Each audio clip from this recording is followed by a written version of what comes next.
নমস্কার বন্ধুরা, deer garden YouTube চ্যানেলে আরও একবার আপনাদের স্বাগত জানাই। আজকের এই ভিডিওতে আমি আপনাদের দেখাবো চন্দ্রমল্লিকার গ্রোথ কোন মাটিতে ভালোভাবে হয় সেটা প্রমাণ সহ আপনাদের দেখাবো। তাহলে চলুন বন্ধুরা, আর দেরি না করে ভিডিও শুরু করা যাক।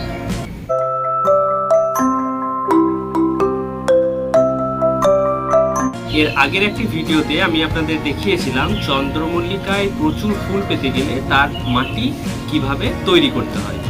তো সেই ভিডিওটি যদি আপনারা না দেখে থাকেন তাহলে ডেসক্রিপশন বক্স এবং আই বাটনে তার লিঙ্ক দেওয়া থাকবে, সেখান থেকে ভিডিওটি দেখে নিতে পারেন।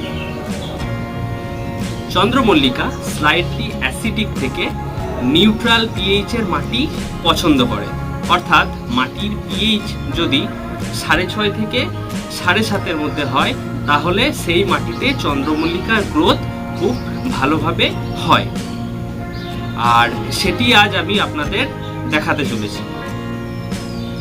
চন্দ্রমল্লিকার জন্য আগের যে মাটি তৈরি করে রেখেছিলাম সেই মাটির পিএইচ কত, আর চন্দ্রমল্লিকার ভালো গ্রোথ হয়েছে এরকম একটি টবের মাটির পিএইচ টেস্ট করে আমি আপনাদের দেখাবো।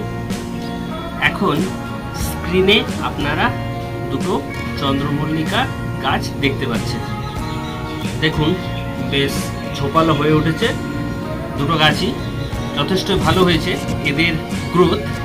এবার এদের মাটির পিএইচ আমরা টেস্ট করে দেখব, তাহলে বুঝতে পারবো যে কোন ধরনের পিএইচ এর মাটিতে চন্দ্রমল্লিকা ভালো গ্রো করছে। এই যে গাছটি এখন দেখছেন এটি ফেব্রুয়ারি মাসে লাগানো। দেখুন খুব সুন্দরভাবে বেড়ে উঠেছে, খুব সুন্দর গ্রো করেছে। এবার এই চন্দ্রমল্লিকার টবের মাটির পিএইচ টেস্ট করে দেখছি। আপনারা দেখতে পাচ্ছেন আমার হাতে রয়েছে একটি পিএইচ মিটার। এবার এই চন্দ্রমল্লিকার টবের মাটিতে আমরা এর পিএইচ এর রিডিংটা দেখব।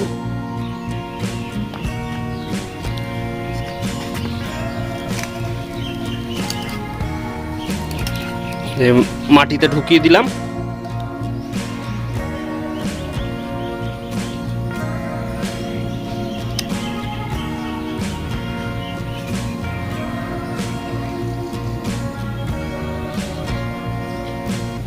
দেখুন রিডিংটা আপনারা দেখতে পাচ্ছেন।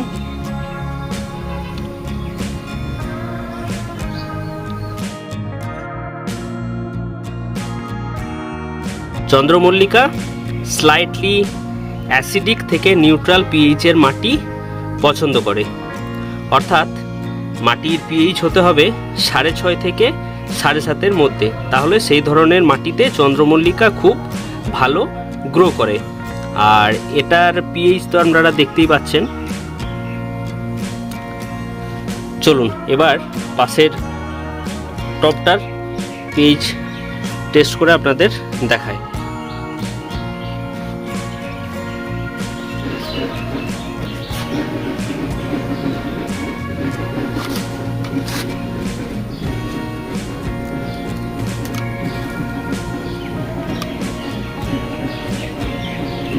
যে লাগানো হয়ে গেছে,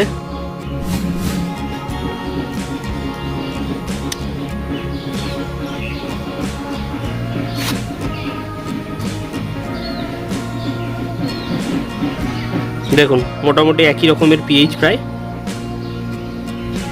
চন্দ্রমল্লিকায় এর আগের ভিডিওতে আমরা মাটি তৈরি করার পর একটি টবের মধ্যে সেই মাটি ঢাকা দিয়ে রেখেছিলাম। এবার আমরা সেই টবের মাটির পিএইচ টেস্ট করে দেখছি।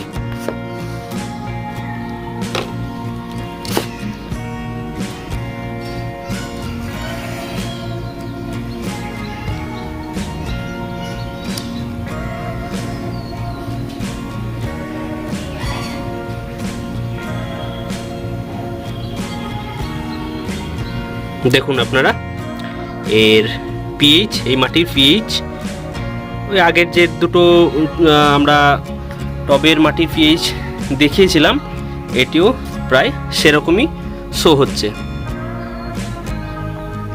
তাহলে আমরা কি দেখতে পেলাম না, আমরা চন্দ্রমল্লিকার জন্য যে মাটি তৈরি করেছি সেই মাটির পিএইচ এবং ভালো গ্রোথ হয়েছে, এরকম চন্দ্রমল্লিকার মাটির পিএইচ একই রকম। তাহলে চন্দ্রমল্লিকার ভালো গ্রোথ পাওয়ার জন্য আমরা এইভাবে মাটি তৈরি করতে পারি। আজকের মতো ভিডিওটি এখানেই শেষ করছি। ভিডিওটি যদি আপনাদের ভালো লেগে থাকে তাহলে অবশ্যই একটা লাইক করে দেবেন, আর চ্যানেলে নতুন হয়ে থাকলে চ্যানেলটি সাবস্ক্রাইব করে পাশে থাকবেন।